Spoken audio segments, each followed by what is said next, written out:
سلمى يلا عادوا. هاتين. يلا.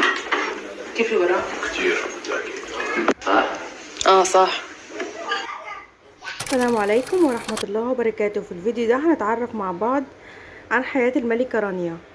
والملكة رانيا العبد الله هي أكثر سيدة أولى في الوطن العربي اهتماما بحقوق الطفل والمرأة.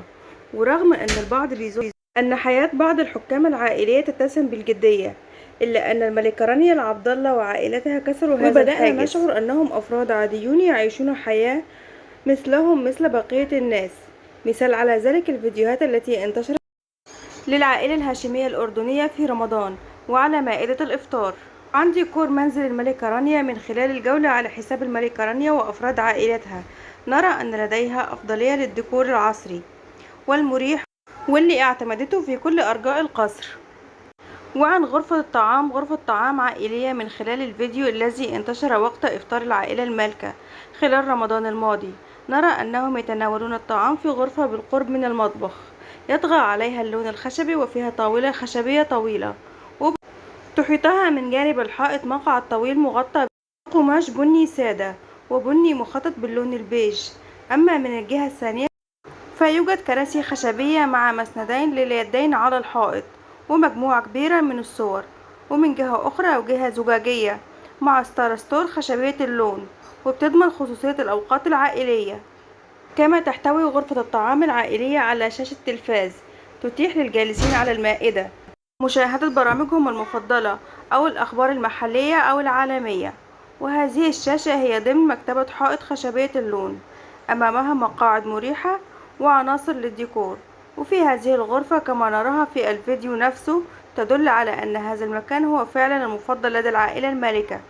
وعن مطبخ الملكة رانيا، يطغى الخشب على مطبخ الملكة، فهناك الأرضية الباركيه وسطح العمل المستطيل واللي بيقسم غرفة المطبخ إلى نصفين من وسطها، وتحيطه كراسي عالية بيضاء وبرجل واحدة من الكروم. وهناك أيضا طاولة خشبية مع كراسي بيضاء في هذه الغرفة. هي المكان الذي نرى فيه الملك عبد الله يناول والديه الأميرين الماء والبلح لحظة سماعهم أذان الإفطار.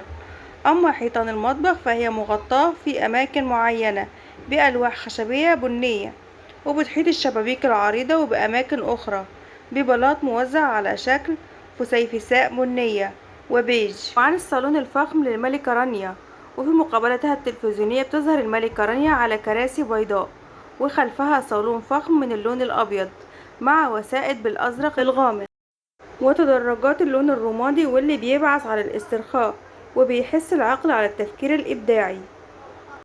عن غرفة المعيشة للملكة رانيا، فهناك كنبة باللون الرمادي الداكن، يبدو أنها المكان المفضل للملكة رانيا، حيث نراها تحتسي قهوتها وهي جالسة إليها مع وسادتين طبعت عليهما أشكال لنبات الصبار.